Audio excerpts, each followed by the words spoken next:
Uno.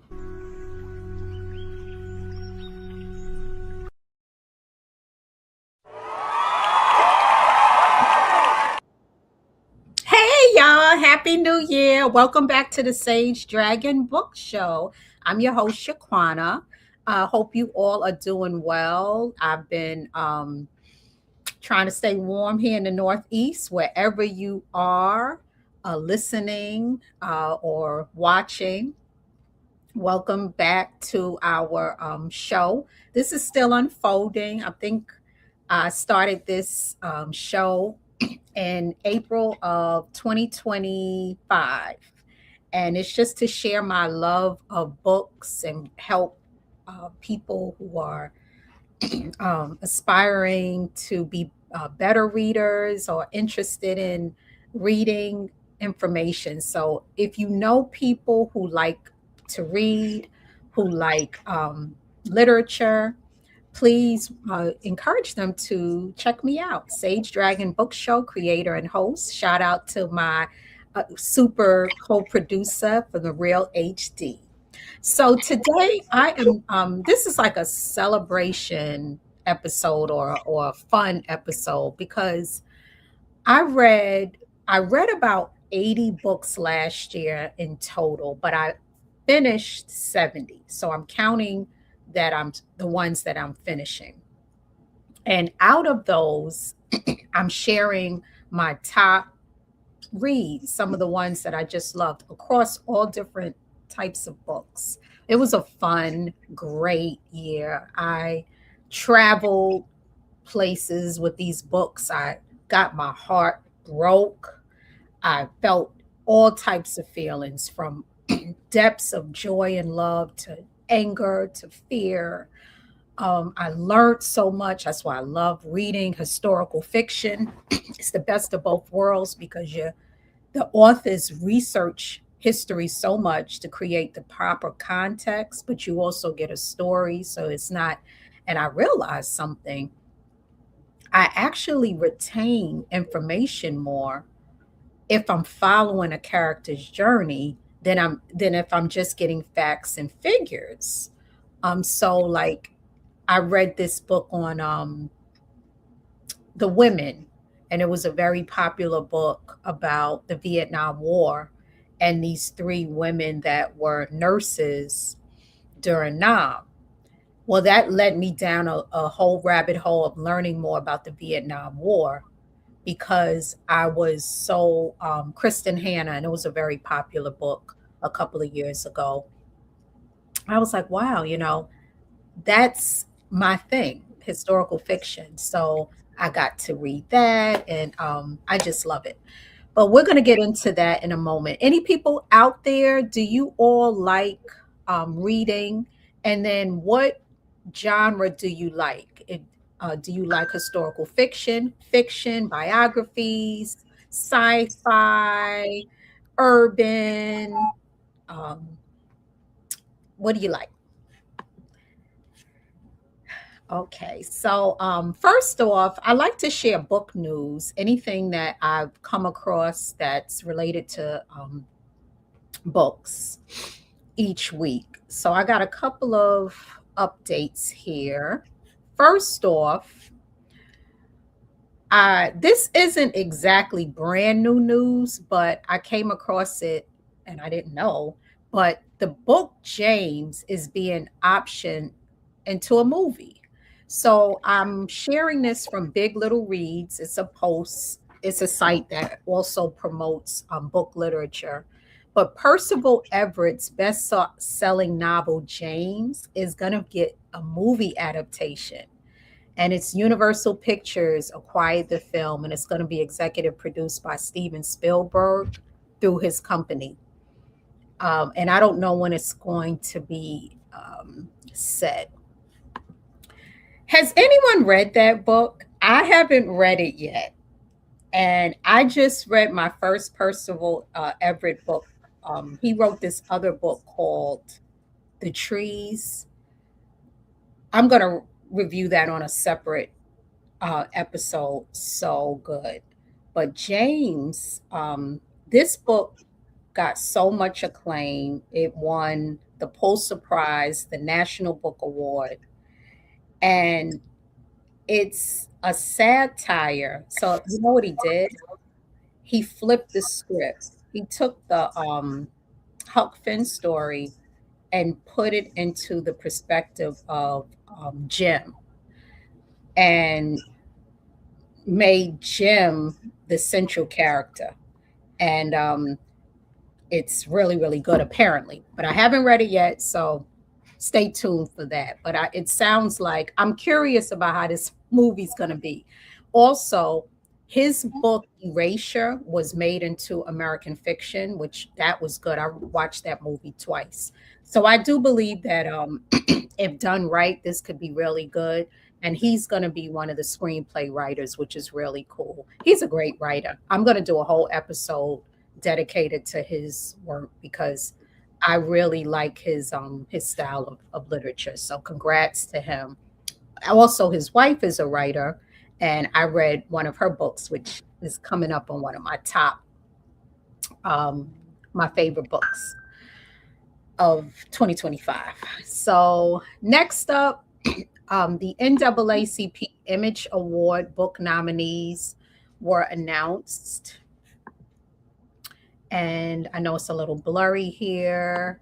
Lots of books. Kennedy Ryan, can't get enough. She's a great romance writer. I've read her work.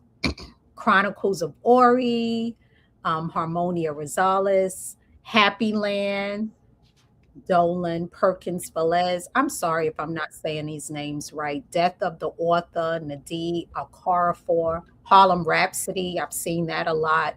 Victoria Christopher Murray. So those are fiction. Outstanding literary works, nonfiction.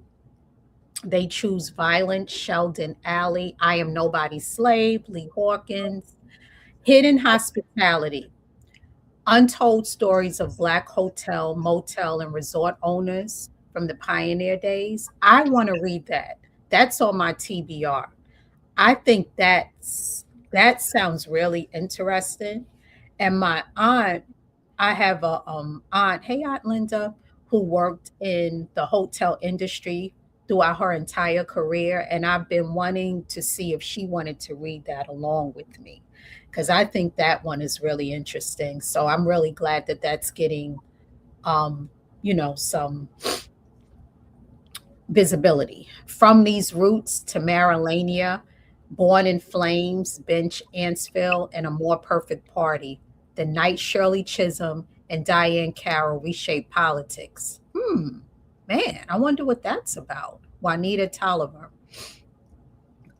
Outstanding literary work in journalism. As Black New Yorkers move out, New York City politics may be reshaped by Maya King. Audrey McDonald took the stage and rewrote the rules. Adam Davenport. Black Joy in Boots, How Line Dancing is Fanning Cultural Connection. HBCU's Real as Trump Cuts Black Focus Grants. This is Our Existence. Jasper Smith. On Borrowed Time, Anissa Durham Online.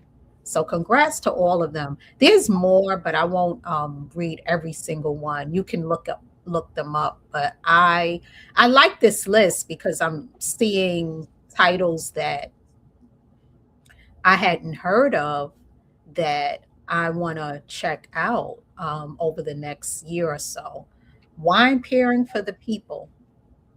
Who Better Than You? Will Packer. So it's a lot of great poetry and children's books and youth and teen and graphic novels. So I'm really, really excited.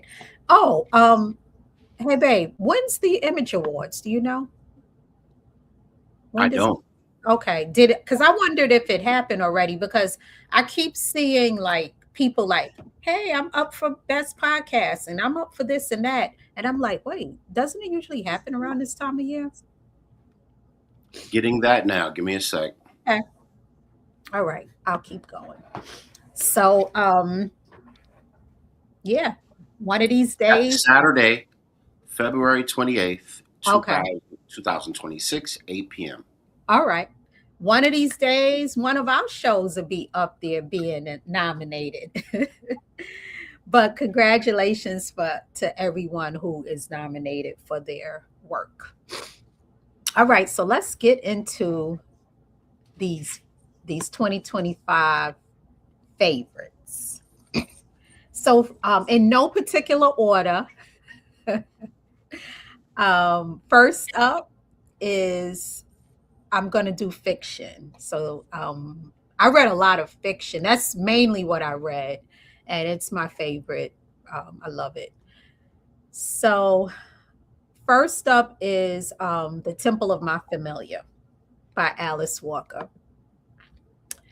Um, this book has a special place in my heart because it makes me think of my grandmother on my mother's side, my grandmother Lottie, who passed away, transitioned back in October of 2020.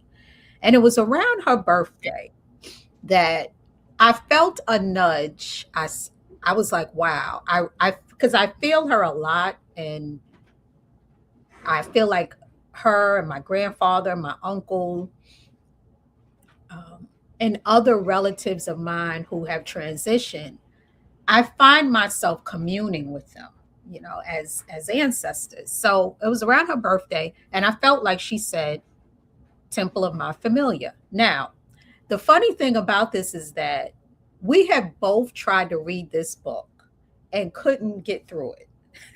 And we would talk about that over the years because I remember, like, in my early 20s trying to read it and I never could finish it. And she said the same thing. So when I felt like she came to me around her birthday to read it, I was like, all right, Grams, let me try this again. And I can honestly say I'm really proud of myself. Now, this is what I did. I listened to the audiobook, and that's why I put up Janina Edwards, because she did an incredible job. So over the course of several days, I listened to this story. And I'm telling y'all, it is really good. And I recommend the audiobook because the way that it's written, it could be confusing to read in as a physical book, but listening to it in the way that Janina Edwards read it and acted it out,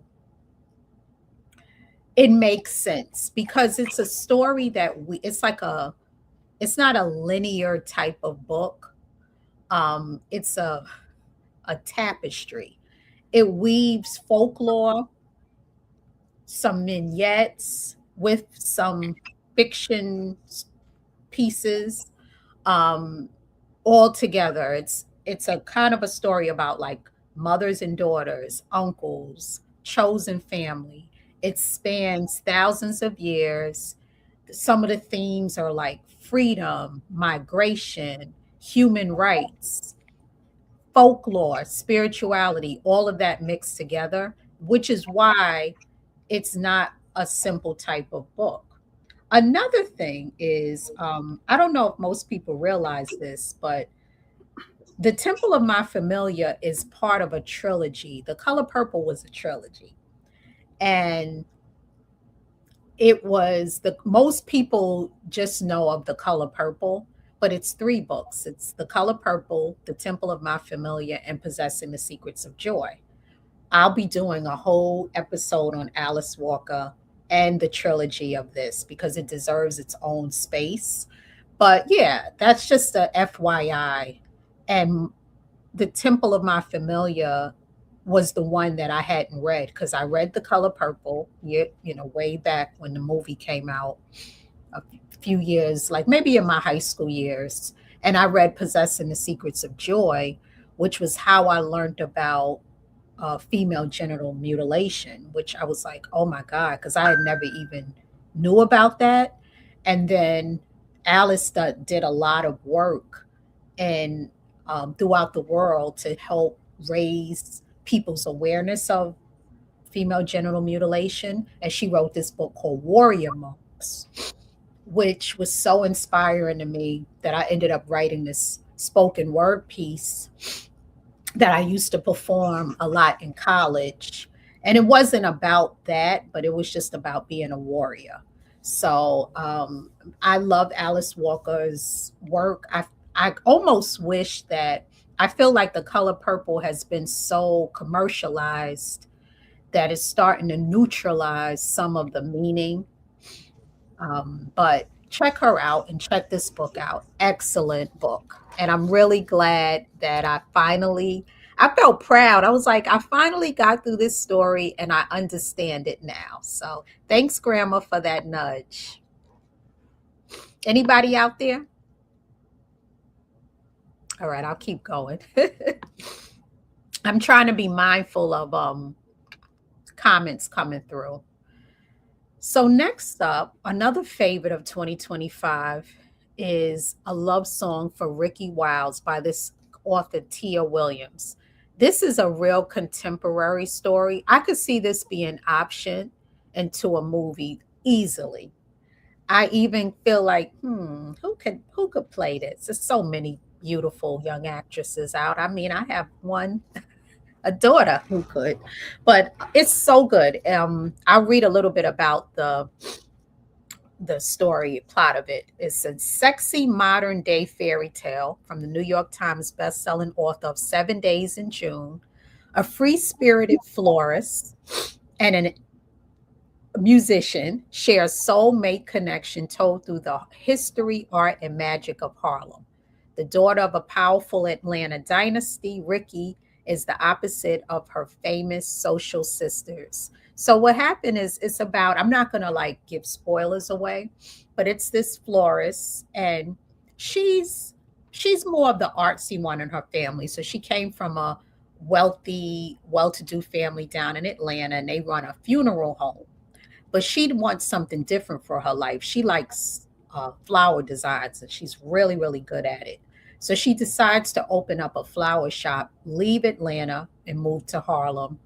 And she bumps into this man, and it's a love story. And the man has there's a mystery there, and that's where the story is. Once again, I listened to this and I really enjoyed listening to it because the narrator, his name is Preston Butler, so they also, it goes back and forth between the man's part of it, Breeze is his name, and the young lady's Ricky. So it's two points of view, and they're beautifully read by Preston Butler and Mila Lee. So you're getting in this story, you're getting a love story. You're getting music because the main character, Preston, well, read through Preston, but Breeze, he's a musician. You're getting a lot of beauty. You're getting the Harlem Renaissance story. It's family, personhood. So you're getting a lot mixed in. Actually, as I was watching Sinners, it was reminding me of this book. And I wonder what Tia Williams thinks of the movie Sinners, because there's a lot of similar themes to it. And I know that a book doesn't just come out of nowhere, neither does a movie. So it's beautiful that both this book and that movie were having similar themes. And I won't spoon feed you. If you like Sinners, check out this book. And then you'll be like, oh, I see what she means by it, because it's a lot of similarities. But this was awesome. I really enjoyed this. I think a lot of guys and girls will enjoy it. Okay, next up is All Fours.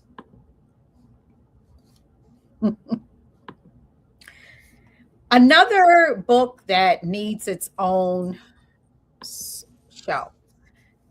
This was a finalist for the book award back in 2024.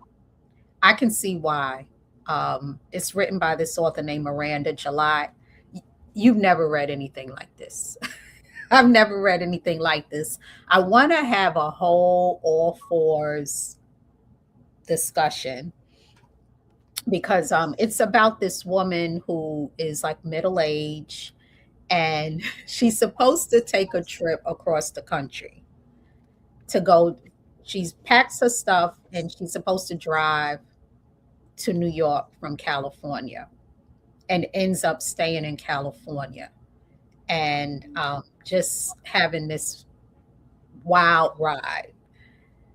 And it's very much about desire and sexuality and being middle age and marriage and motherhood, all of that and more.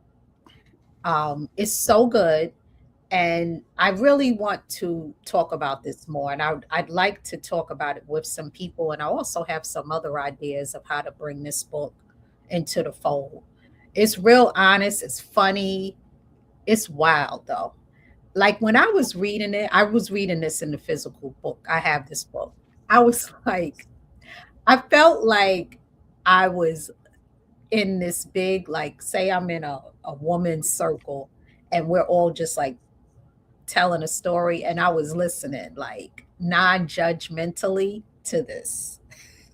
It is wow. But I'm gonna tell you one reason why I really like this. Something that I noticed, a lot of books are not written with my age demographic. I feel like the protagonists are either older, like the boomers, like 50 and up, or the protagonists are 30 and below. And I'm like, it's really interesting. And I do a lot of reading. There's not a lot of books about middle aged women.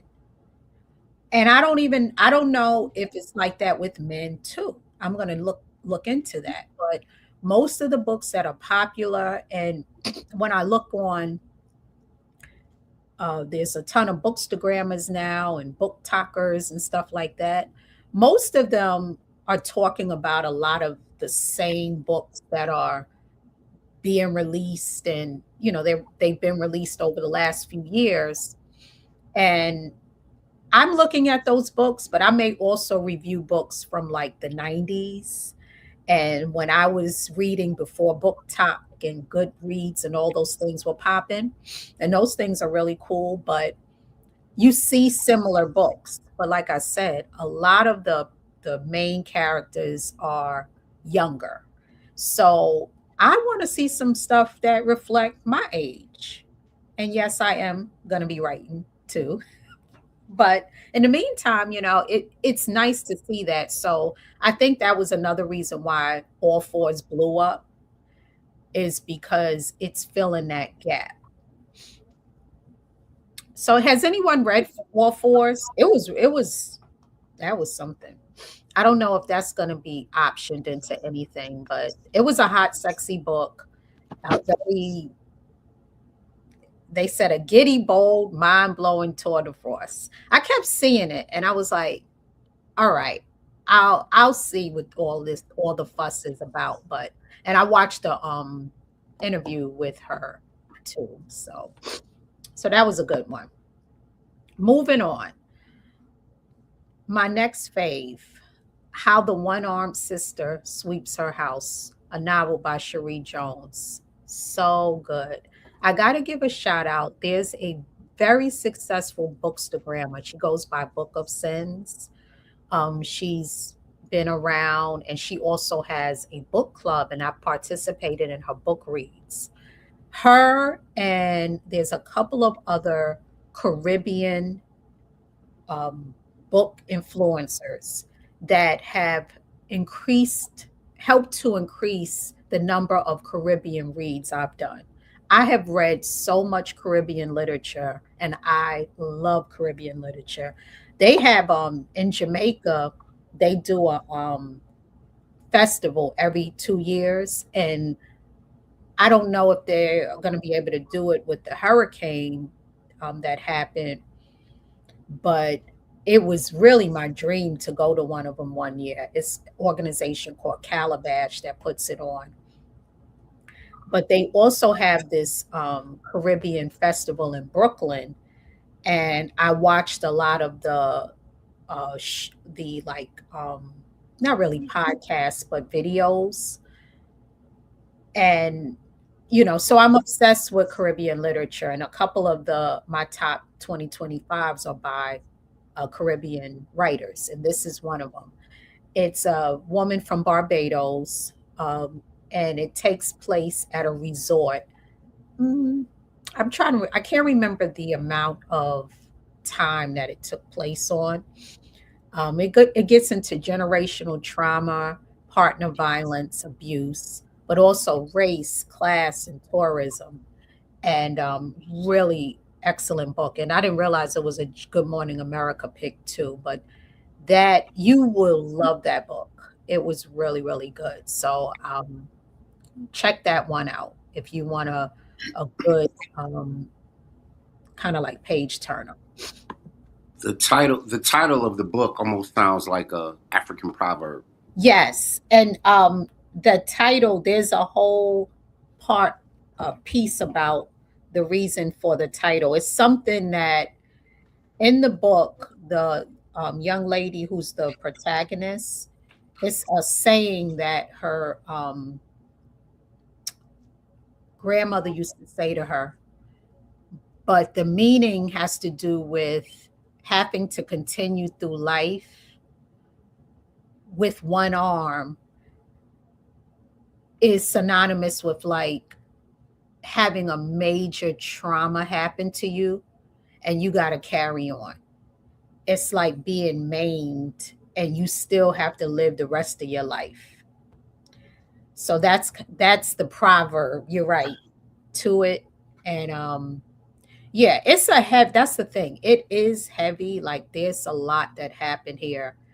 And Like if someone all of a sudden becomes disabled in some sort of way, how mhm, would you carry on with the rest of your life and yeah, be the better for it? Yeah, yeah. gotcha. Yeah. And or experiences something like something really sad, Hmm. something really traumatic, because that's what happened in the story, and having to keep going, So it was really excellent. Next up, another fave, Colored Television by Danzy Senna. Danzy Senna is the one that I was saying is the wife of Percival Everett. And this was my first book by her. She's written quite a few books. It was so good. And another reason why I like it is shout out to writing for the 40 something group. And that's her age in real life. But this book was good. So it's about it's a fiction story set in modern day California. And it's this woman she's trying to juggle. She's a writer and she's also like a college professor and wife and a mom, and she's juggling all of that. So she's trying to get her book optioned, and a wild ride happens with that. But it also gets into like things going on with her marriage, things going on in California, and it's like middle age life against expectations, and it's funny. It's so funny. So I like humor, and I she's really good at like getting to that. So but once again, like I said, it's not a lot of books written with women who are like 40 something. It's like a lot of times I'm seeing things that are like coming of age stories. Love me a good coming of age story. That's a very big part of one's life, like those teen years, and they'll tend to be like maybe somebody in their 30s flashing back to their teen years or 20s or late teens going into 20s. But I'm like, one's middle years are it's a lot going on during them years. So come on with the more stories. So this one is really good. It was I kind of felt in a way I could relate to some of the things that she was saying, because it's also this couple, they're like educated, but they still haven't reached that, because of, not because of anything they did wrong, but because of the way the economy is set up. They're still somewhat struggling, or they just haven't reached that pinnacle yet. They're very like socially conscious, and you know, it's just very relatable. I like real stuff, so that's another reason why I like it. Really, If really you good. could, if you could give a 3 word phrase to sum up this book, what would you say? Three-word phrase. Real, funny, um, and cool. I would say that. One thing about this author, Danzy, that is also, I'm going to delve into more. I'm going to read a little bit more. She's biracial. So she's biracial, and she gives a honest account about the biracial experience, which I don't think, growing up in the 90s and the 2000s, I feel like that wasn't really talked about as much. We were still talking about the whole concept of, should people even be in biracial relationships, to, instead of, how does that affect people's lives? Like the people that are biracial, you had a white mom, a black father, or vice versa. And those experiences of having maybe two sets of grandparents and two sets of families, what, that's a particular type of American experience that isn't really talked about as much, how it affects the children and just all of that. So she's an author that delves into that, and that's what I like about her too. So I think more people should read some of her stuff. All right, moving on. Did that? I tried. I hope I tried with that three-word phrase. No, you did it. You did a good I, job. it was like, I don't. I was trying to think of how to describe it, but that was a really good, sexy book too for us. Apparently, the term. Well, let me not go down that rabbit hole, because I don't know that much about it. But I heard that women of my age group now, they saying we're called Thundercats. Have you heard that, babe? They're saying that. Whole other show. Yeah, that's a whole other show. All right, moving on. The bees. This was so good. This was I'm going to be doing an ecological series at some point, where I'm reviewing books that are fiction, and they are like fiction or nonfiction, and they get into ecolo ecological issues. I wouldn't have known that I would have liked a book like this as much as I did. I was on this thread one day, just kind of scrolling, and the name of the thread was, name a book that doesn't get hype that you think everybody should read. And somebody put this book in. I hadn't even heard of it. And it's a sci-fi book. I think it was written maybe around 2014, 2015, but don't quote me. It's older. It's not like brand new. Let me just see if I could find when it was written. Um, it got a lot of 2015, so 10 years ago, as of when I read it. The novel opens and closes with a brief narrative of, so basically, it takes place in a hive. So but it's about this bee that becomes personified. So, you know how, like an Animal Farm, and they also did this in Wicked, even though they're creatures, they gave them like human qualities so that you could follow along in the story. That's the way this is set up. So the story begins with this bee named Flora 717, who faces prejudice and abuse throughout the story on account of her despised status. So she's born and she's larger and darker than most flora, but she's born able to speak. For these reasons, the fertility police plan to kill her, but a cold and rainy summer has left the hive shorthanded. So what happens is, usually in beehives, every bee has a very specific duty. The ones that clean the hive, there's the ones that take care of the honey, there's the ones that serve the queen, and they're very distinct. Well, Flora is going to end up being able to do a lot of different types of jobs. So, in one instance, she goes out foraging, which is usually a separate role because they don't want bees that might be out picking up dirt and vermin infecting the hive. They're very much about cleanliness. But she goes out, she forages. She ends up fighting, and this hornet comes into the hive one day and tries to attack them. And she is brave. And because she ends up killing the hornet that tries to harm them, she meets the queen. And the other bees are like jealous of her because of that. And then it gets into some other stuff. I was like, I did listen to this on audio too, and the narrator did a really good job, but I was so into this story. I mean, I really got into it. I was telling my daughter about it.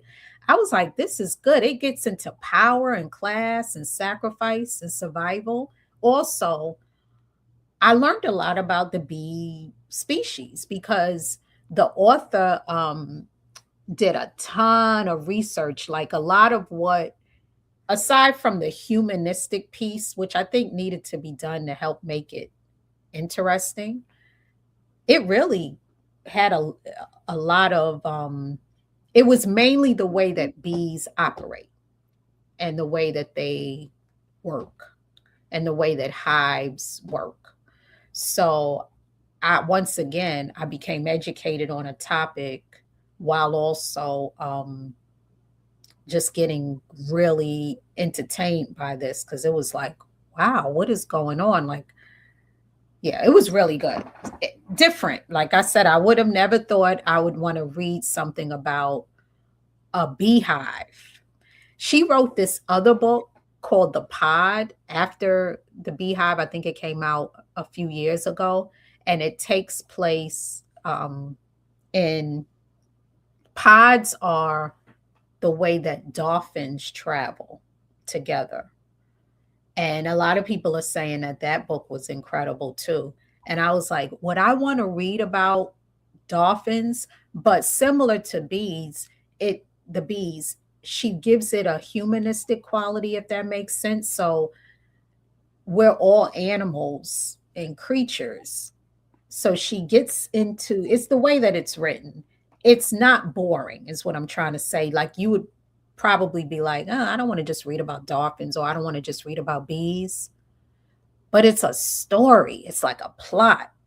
That makes any sense? Yeah, I remember you. We were walking through the farmers market. You would not stop talking about this I know. story. I know. It was so good. I was like, oh my God, this is really good. So yeah. So that was one of my faves of 2025. All right, moving on. Another really good book, Linden Hills.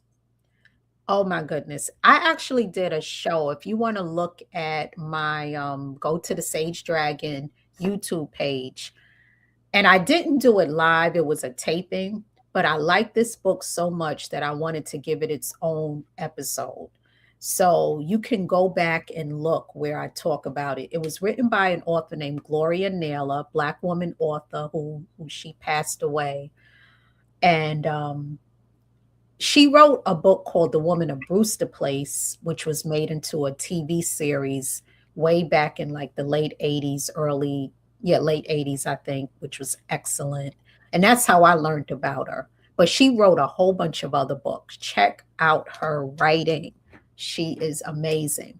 Now, this book is one of those books that's sticks with me. I also think that it would be a great one to be taught, and it's very relevant to the times we're in now. And it's about a Black family. Actually, it's a multi generational family that probably like right around the time of the Civil War, this man inherits land, and he decides that he's going to make this 100-year Black community, but it becomes a community that you got to get accepted into. So it becomes a real elite community. And all these people are vying to get into this community.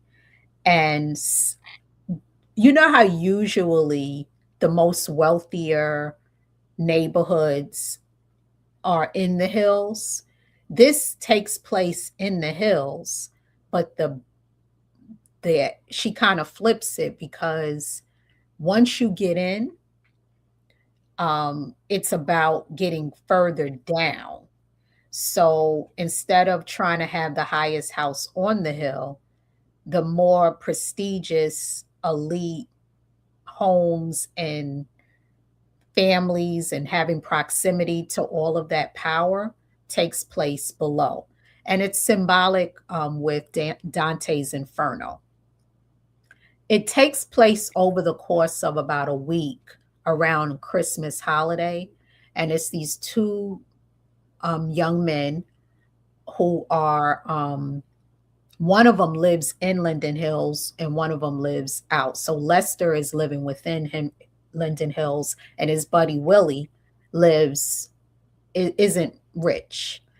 And they're about my son's age. They're like in their 20s, and they're just trying to make some money during the holidays. So they decide they're going to do some odd jobs for the man that runs the entire community.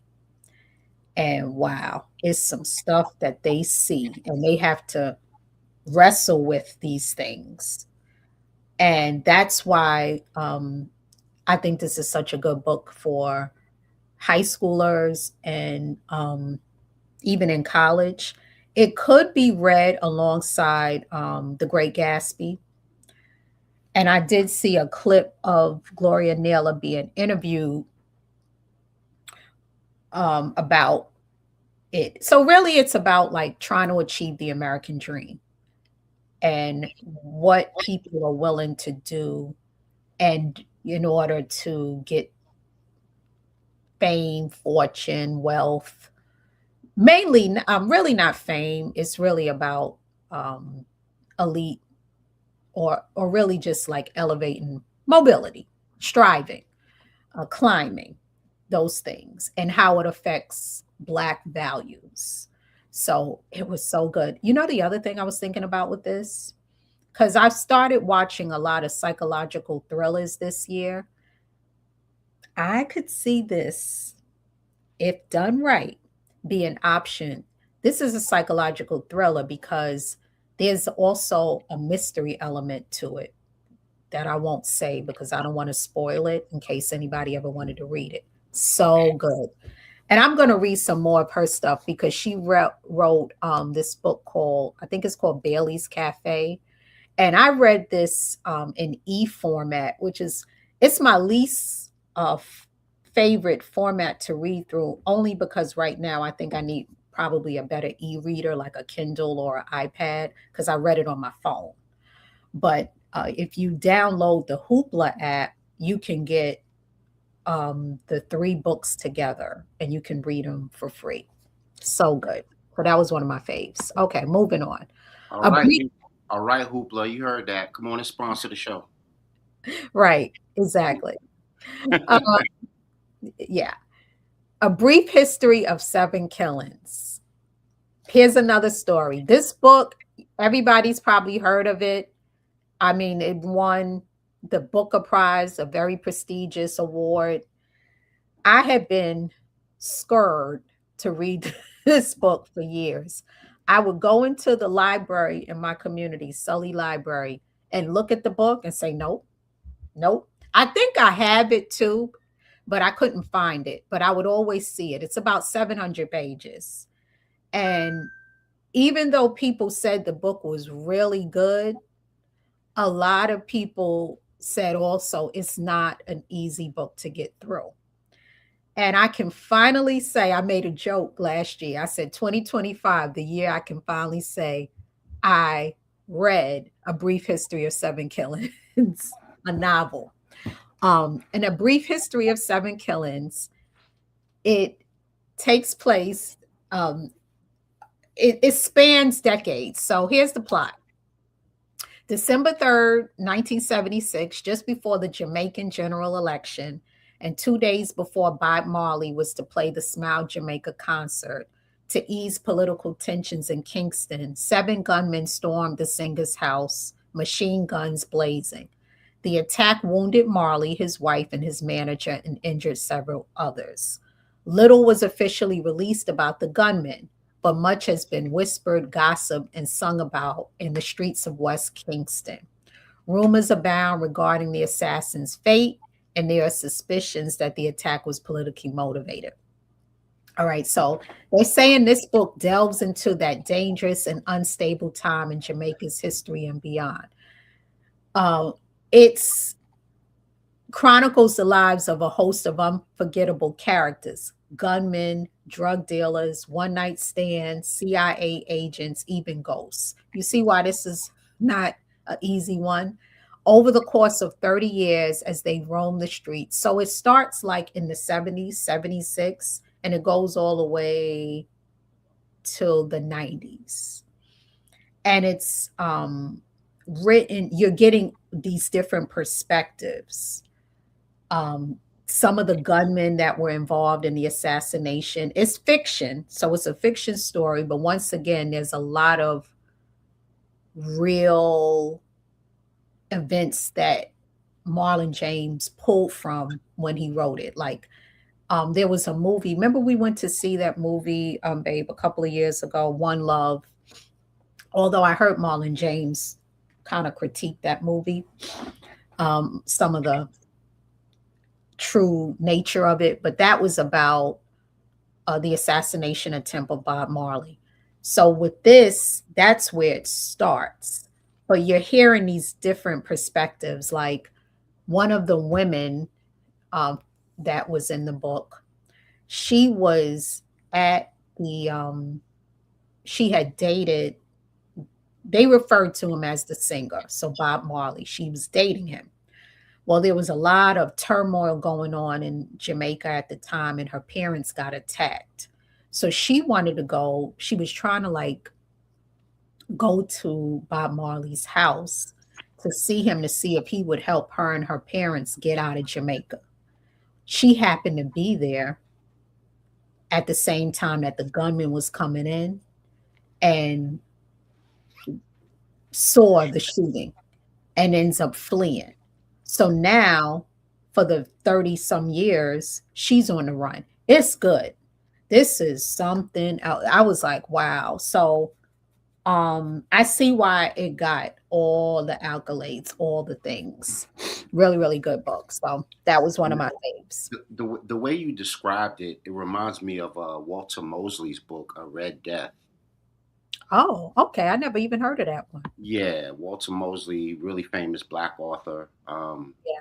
When I was I, when I remember I used to work for Patrick Payne Yeah. at Bestseller Books. Hmm. Shout out to Hempstead. Shout out to Patrick Payne. Shout out to Bestseller Books. You Hmm. know, shout out to Sister Aurora, Real HD Show. But yeah, that book is very Right. much like that, but it's set in the 50s in the time period where Jim Crow was transitioning into civil Hmm. rights. So it's full of a lot of the same themes that you're talking about in the Seven Killings. Exactly. And that's, I'm gonna look that, I'm because I read Walter Mosley, but I never read that one. And I went to see him when we lived in Baltimore. He was a he had did this lecture. And I think the other thing that's pulled me into this is that I was born in 1976, and there were things that was going on in Queens in the 80s when crack was an issue. that I was a little kid at the time and I didn't understand what was going on in my environment, but I still sense things. And now that I'm an adult and I'm looking back, books that are written about that time give me a combination of nostalgia, but also helping me put the pieces together. And there was such a clash, but also a communion going on with like Black Americans and Jamaicans and other Caribbeans during that time, and with reggae. And like I'm remembering all of that in Queens, and then what was going on the island. So it was making me feel connected in a way to my childhood by reading this also. So yeah, dope book. And that he's a really amazing writer. He wrote other stuff too, The Night Women, and he's really actually there's a series that we watched last year, and I think he also helped with the writing of that. Remember that series that came out about the woman detective in Jamaica, and she was solving crimes, and if I can remember it, I'll mention it. But Yeah, I know you Alan talking James. about the series with Jill Scott and Anika Noni Rose? No, No. no, that took place in Africa. That yeah, this was that was way older. That was about that series with Jill Scott was the book that I reviewed on my last show, um when I was talking about the number one ladies detective. Right. Right. That was the name This of it. I was yeah, trying to remember. Yep. Yep. yeah. This was a newer series that we watched last year, and it has the word Millie. It has something to do with she was a Jamaican cop and she was kind of taking down a child trafficking ring. And she also had a sister who was transgender. You know And what? Yeah, I got it. Got yeah, it. I yes. remember now. So, oh, you know, Yeah. Patra, the dope Patra, the reggae, she was in it, and she looks so great too. Yeah. Yeah. I love Now that seeing. you say, now that you say Patra and yeah, Mhm. and more of the plot. Yeah. Yeah, yeah. So Marlon James helped write that Yeah. too. So, and then rounding out this, my two favorites are this author named Edward P. Jones, and he wrote two collections of short stories. And I have to say this because my inspiration for wanting to write a short story collection, and I will write a short story collection, God willing, is Edward P. Jones. These two books, Lost in the City and All on Hager's Children, incredible. And I really like him as a writer. He's a great writer. Check him out. And short stories are great because if you may feel like you don't want to just go into a full on novel, I used to like a lot of short stories, Pearl Cleage and J. California Cooper. Yay, that's my Yeah, favorite. yeah, way That's back. And that's my favorite. Yep. yeah, Yep. but She's these two, isn't she? Yeah, so more to come on that. We gotta maybe Nicole, my old friend, will join me for an episode down that memory lane because once again, like I was saying, you see a lot of the same books being talked about on these newer platforms. And I get it. They're getting these books, they're new releases, but there's some books that came out before social media was popular that I think deserve some love. And like I don't really see people talk about J. California Cooper as much because those came out in like the 90s. But that's why I'm here because I'm talking about some of that stuff. But these two books, All on Hager's Children. So these two are they're short stories and they all take place in DC. And they're like um so the characters are so well developed and they're like everyday people, everyday ordinary people and their lives. So they're very fleshed out. And I'm like, wow, they like really good. And there's a lot of they both have gotten acclaim. There's a quote that I'll I took from this site called she did a review on All on Hager's Children. Joan's stories are packed with people, male and female, old, young, and middle age. And this quote is in one of his stories. They were the children of once upon a time slave, born into a kind of freedom, but they had traveled down through the womb with all their kind had been born with the knowledge that God had promised next week to everyone but themselves. That's what I'm saying. He's got a little humor with him. They're government workers, artists, veterans, convicts, doctors and shamans, schoolgirls, bureaucrats, and porters.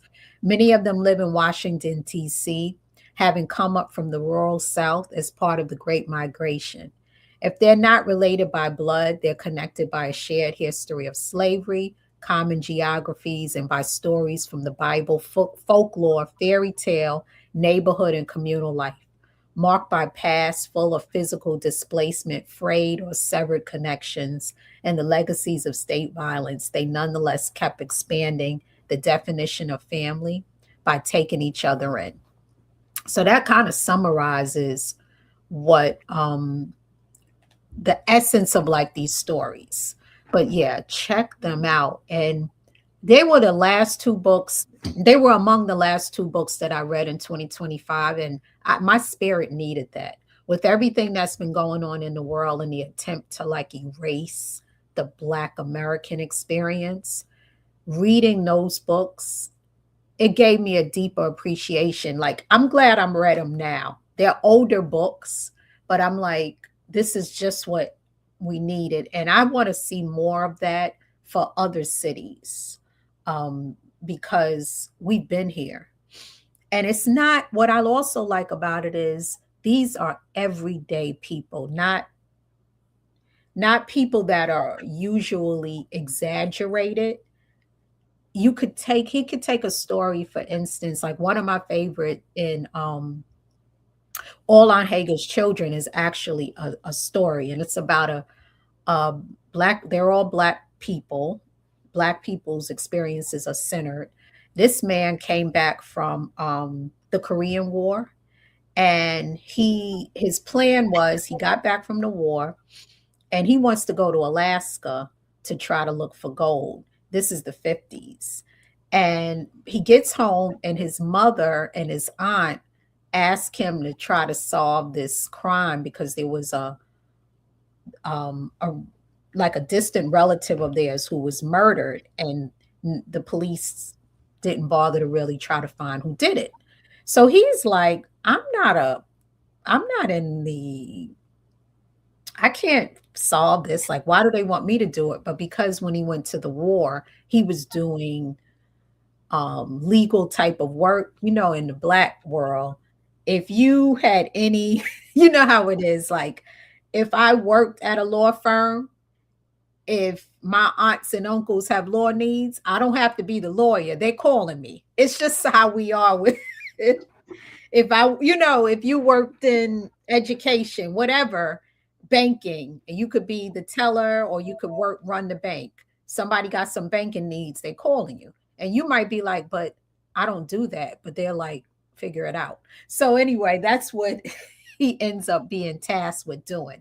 But it was a really interesting story. Another one that I liked was this story about a father who he was young too. He was 19. He had married they were like sweethearts, and his wife gave birth, and unfortunately she died during birth.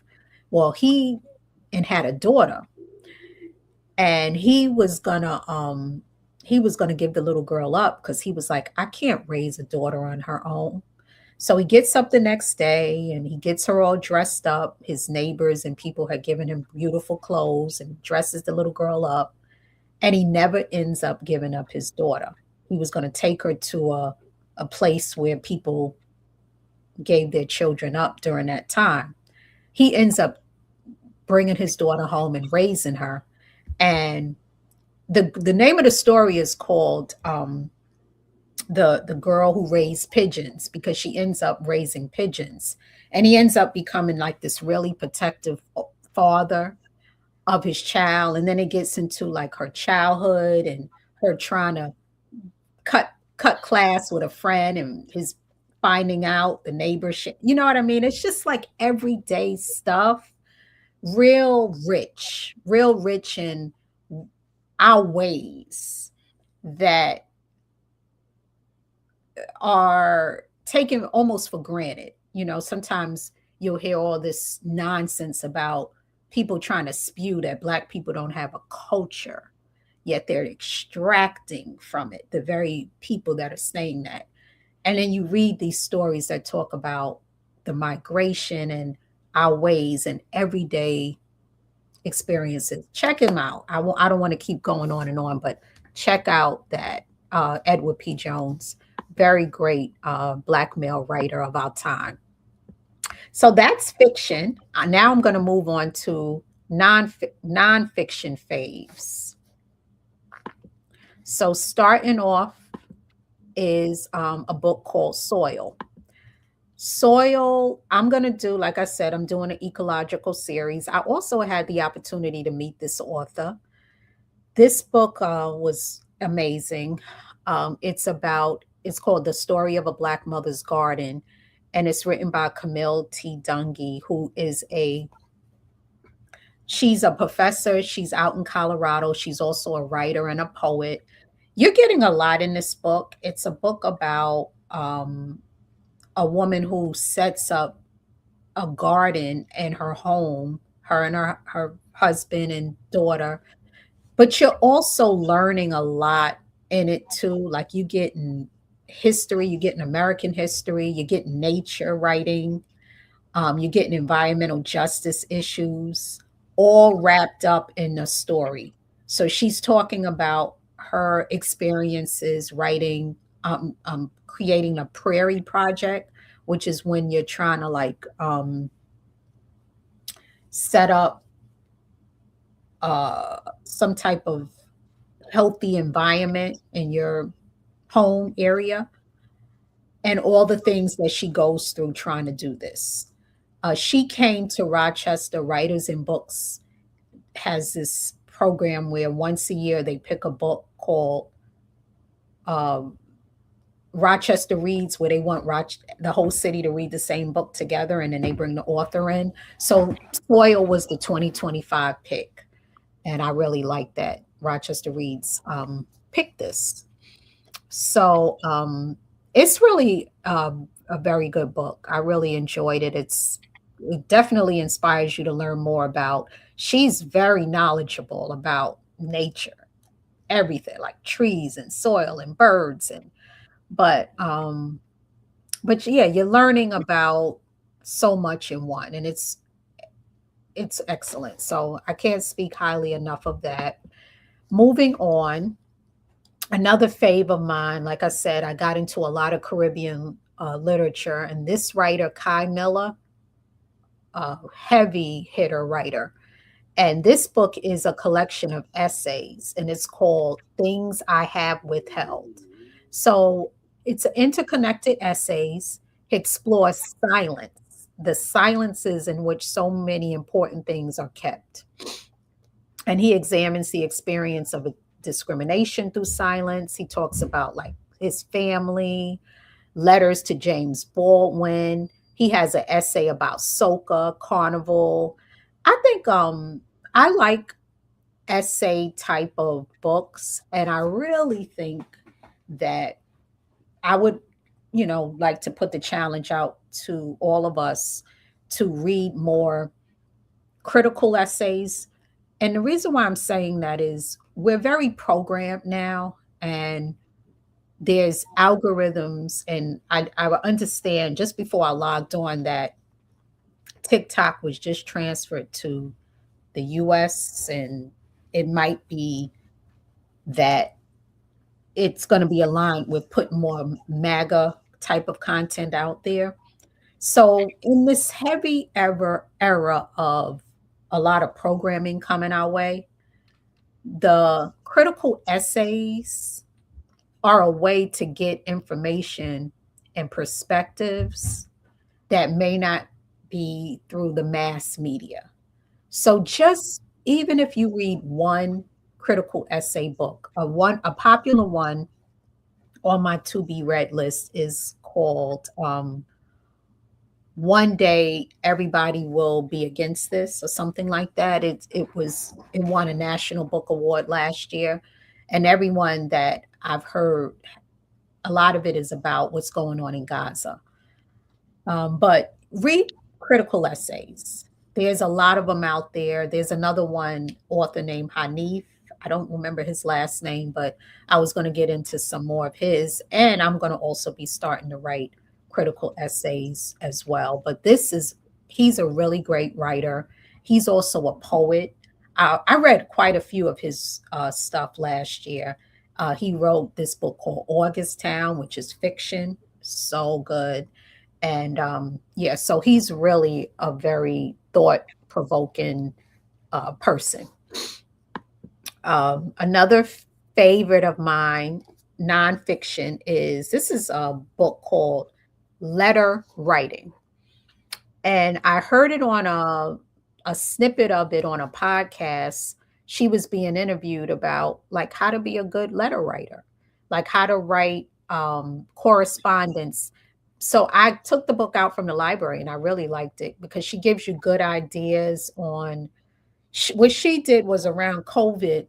She started a pen pal program and it blew up because people wanted to like write her.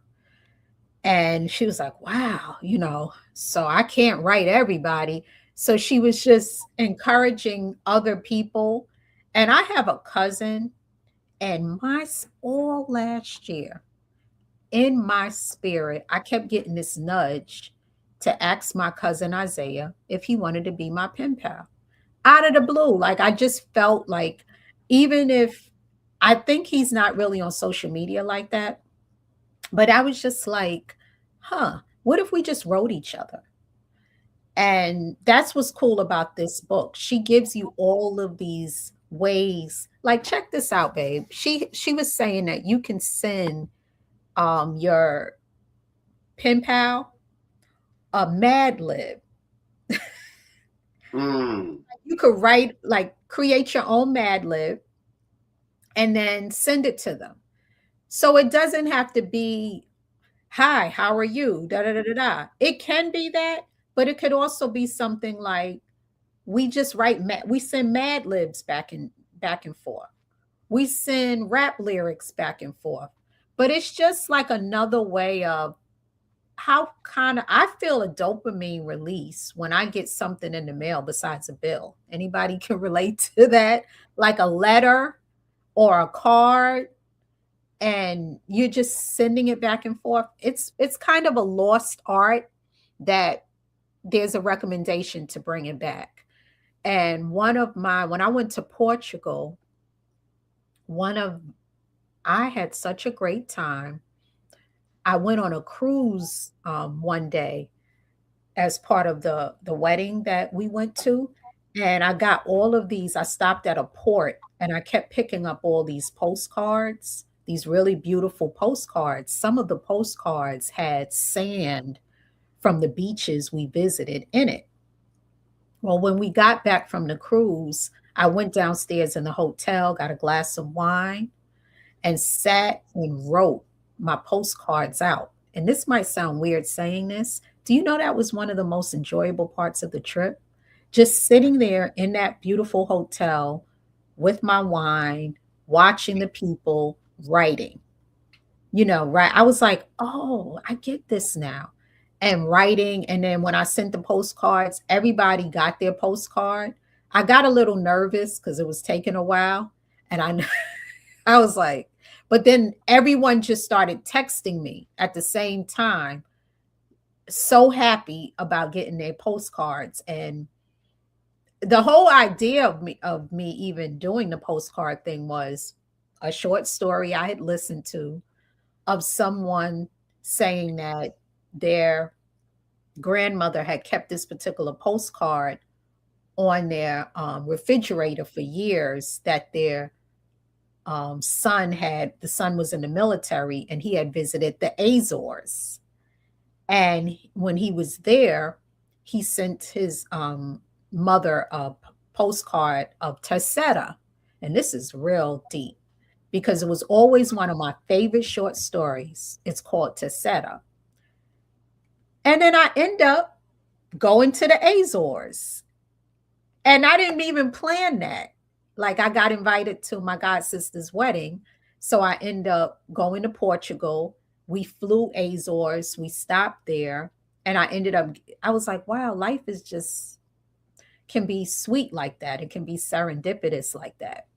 And so that was partly why I wanted to get all these postcards, because babe, you were like, what are you doing?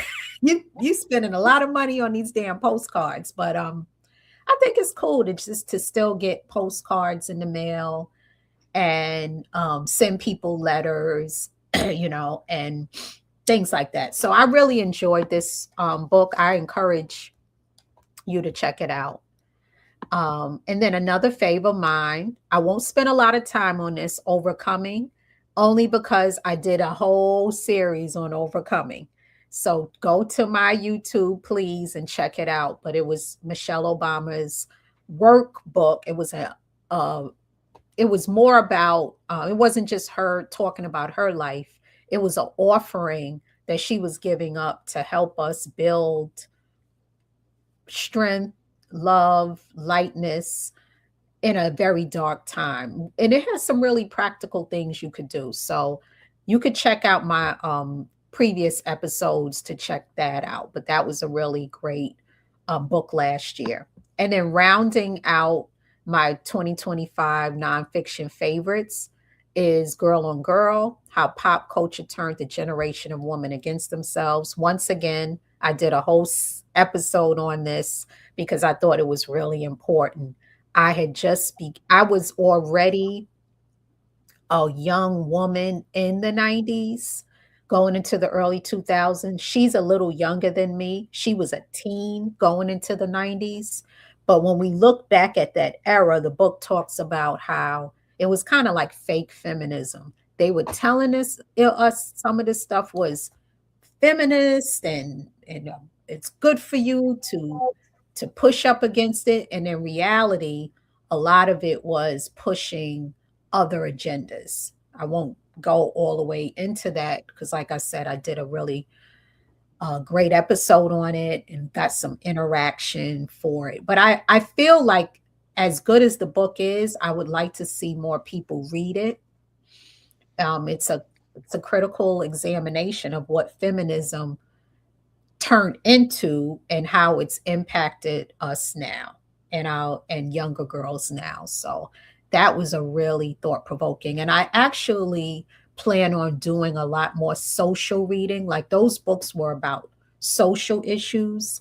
And I realized that I think this platform is good for me to not just share fiction, but also books about social things that I'd like to see us think about.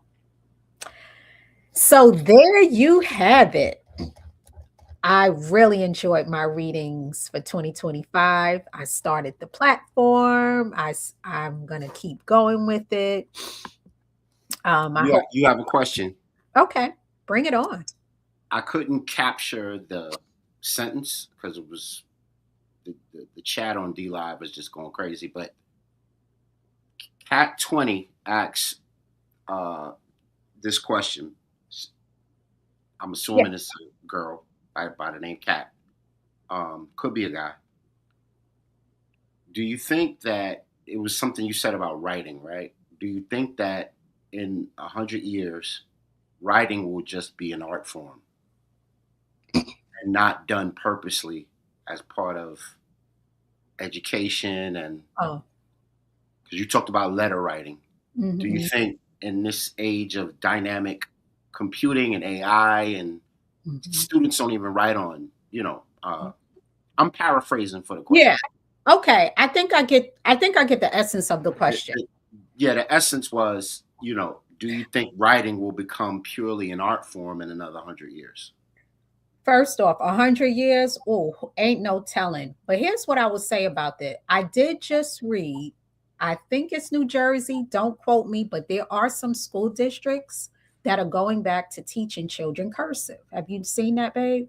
Mm-hmm. Sure. So there's a reason why, because at first there was like a movement like kids shouldn't even learn it, AI, AI, AI. Well, for one, AI is as good as the prompts and the people that are programming it.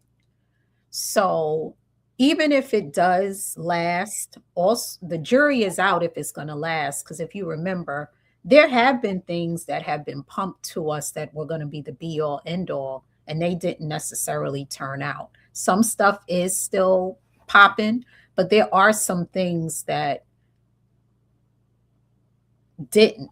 So we don't know for sure that AI is going to have this long term effect. It might. I don't know.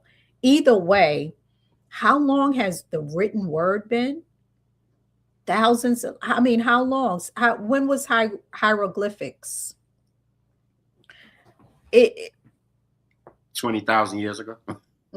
right. I mean, so I do think the written word has a long track record. I wouldn't count it out over AI. And I would never tell anybody, like, if I had grandkids right now, they'd be learning reading and writing. I'm very against this movement. I think it's not cool, even for like well-known people, artists, and celebrities to try to like downplay the power of the written word, books, reading. Every so often, something to come up with someone who has a lot of money saying that we shouldn't be reading. It's all should be about this, and it's stupid. No, we got to read and write. So no, I think it's gonna last. Of course, I don't have a magic. I can't see into the future. Another thing, there's a movement now where people are craving analog. So even though we are all digital, we're using the digital now. And I do that even in my profession. I work in health tech. So I know that the digital and the virtual and all of that has a role in our lives. People are craving hobbies. They want to go off screens. They want to get back to a lot of things that are, like I said, analog. So I do think that things like having pen pals or building stuff, model planes, crafting, woodworking, sewing, you're seeing it. Like you're seeing people post about those types of things because it starts to drain you when you're just on the screen all day long. I know that's why, like, even for me, like, I like doing something like maybe a jigsaw puzzle. I know some people like doing needlework or something with their hands outside of just being on the screen and constantly. So I think that because writing and what it does to the mind brain connection, but also that practice, it's separate from just typing. So I do think that it does have a role that will go beyond just AI. So if you're a parent, I wouldn't not have my kids reading and writing right now for many reasons. Because even if the AI does dominate, who are going to be programming the AI? You got to be ahead of it. You got to give the prompts. You got to be able to utilize it. Who's doing that? I don't want to have only certain populations be able to do that. It takes, complex mind functions to be able to prompt the AI. So, my perspective on that. But thank you for that question too. Yeah. Anybody ever think about pen paling or writing people? I remember back in the day, and they probably would never do this nowadays. But I remember back in the day, they used to tell you to write prisoners.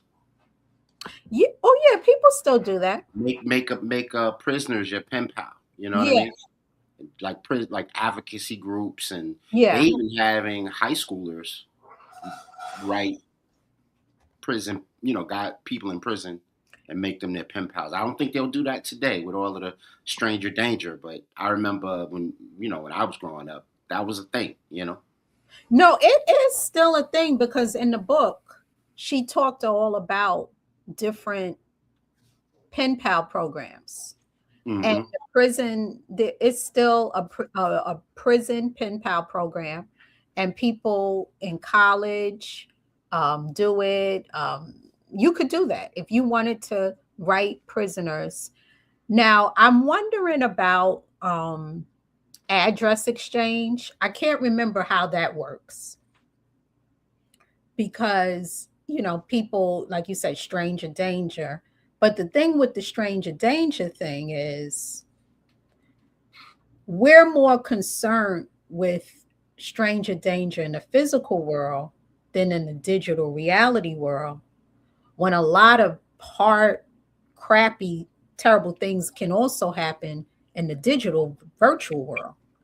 And that's why I brought up to you the concept of a digital condom, because um, when we were growing up, it was pumped condom, condom, safe sex. But I'm like, what is the digital version of that? I think we need a digital version of protection. So if anybody, and there are things like firewalls and things that we can do to keep us safe. But you know, is having a pen pal the worst thing? Is it more dangerous than the way that some of us may be engaging with these platforms or people? That's a question. So So join us next time for our join us, digital prophylactic show. right, or to come here. But thank you all for joining. Next week, I'll be reviewing books from the 75 Hard Challenge that I just finished yesterday. And a big part of it is reading. So join me then. Thank you.